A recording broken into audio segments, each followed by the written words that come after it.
ఇప్పుడు సమీపంలో girl friend అని ఒక పిక్చర్ చూస్తుంటారు. ఆ పిక్చర్లో ఉన్న ఒక్క సీను మీ ఇళ్ళకి వెళ్ళితే మీ అమ్మో, మీ అక్కో, మీ అత్తో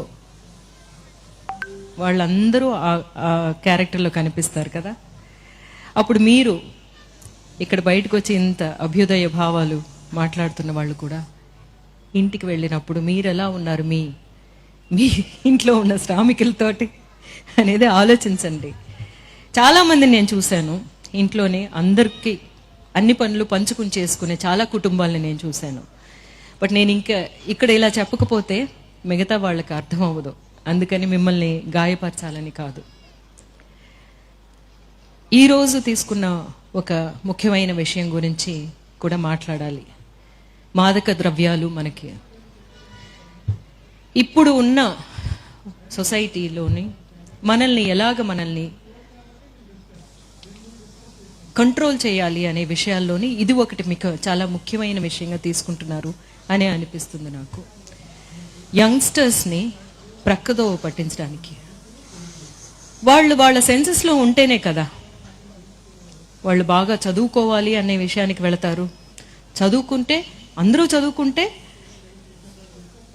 పల్లకులు అందరూ ఎక్కేస్తే పల్లకి మోసేది ఎవరు అని అడుగుతున్నారు.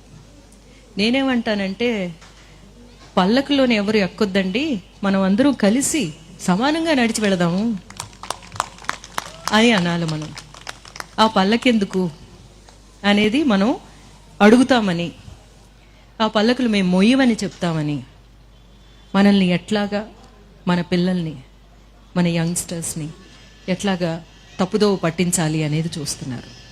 వీటికన్నిటికీ మనం మన సంఘంలో, మన సమాజంలో ఉన్న ప్రతి ఒక్కరూ చాలా చాలా చాలా క్లియర్గా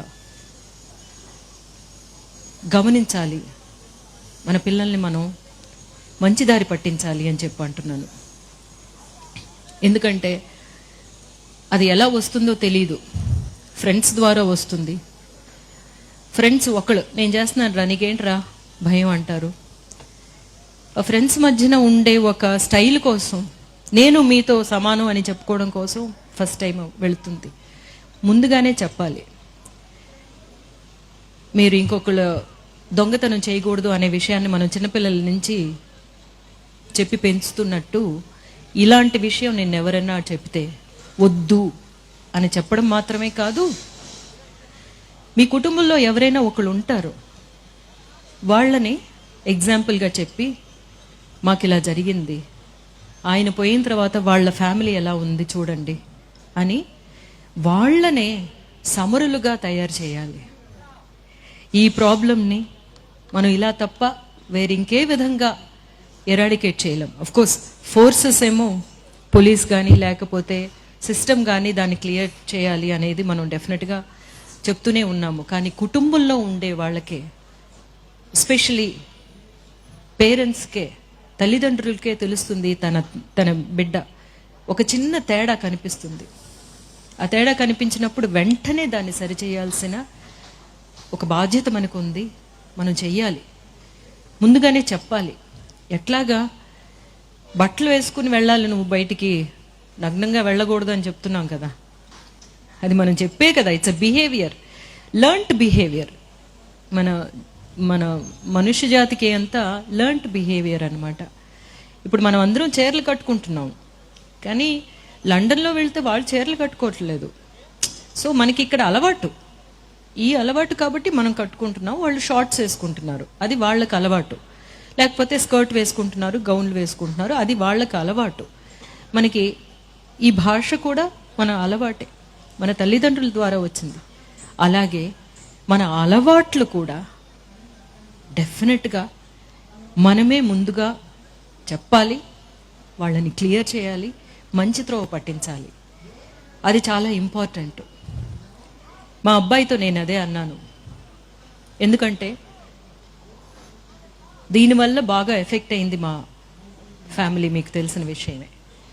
వాడితో నేను చెప్పింది ఏంటంటే, ఎవరైనా ఏదైనా ఆఫర్ చేస్తే I got affected by this, అందువల్ల నువ్వు వాళ్ళని మంచిదారి పట్టించాల్సిన ఒక బాధ్యత నీ మీద ఉంది అని చెప్పిన తర్వాత వాడు చాలామందితో మాట్లాడానని చెప్పాడు.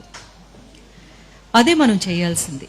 ఎవరు అఫెక్ట్ అవ్వాలని కాదు, మన కుటుంబంలో ఎఫెక్ట్ అయిన వాళ్ళు ఎవరైనా ఉంటే వాళ్ళని ఎగ్జాంపుల్గా చెప్పి ఆ త్రోవకి వెళ్ళకూడదమ్మా, దానివల్ల జరిగే కష్ట నష్టాలు ఏమిటి అనేది అర్థం చేసుకునేలా చేసి చిన్నప్పటి నుంచి మనం చెప్పామనుకోండి, పేరెంటింగ్ అనేది వాళ్ళు వింటున్నారో లేదో డెఫినెట్గా చాలా క్లిష్టమైన పరిస్థితి వచ్చినప్పుడు మనం చెప్పే ఆ అడ్వైజే వాళ్ళు తీసుకుంటారు అనేది పేరెంటింగ్ నిపుణులు చెప్తారన్నమాట. అందువల్ల వాళ్ళు విన్నట్టే ఉంటారు పిల్లలు, కానీ అలా వినలేదేమో అనుకోకుండా మీ చెప్పాల్సిన విషయాలు చెప్తూనే ఉండండి అని చెప్పేసి.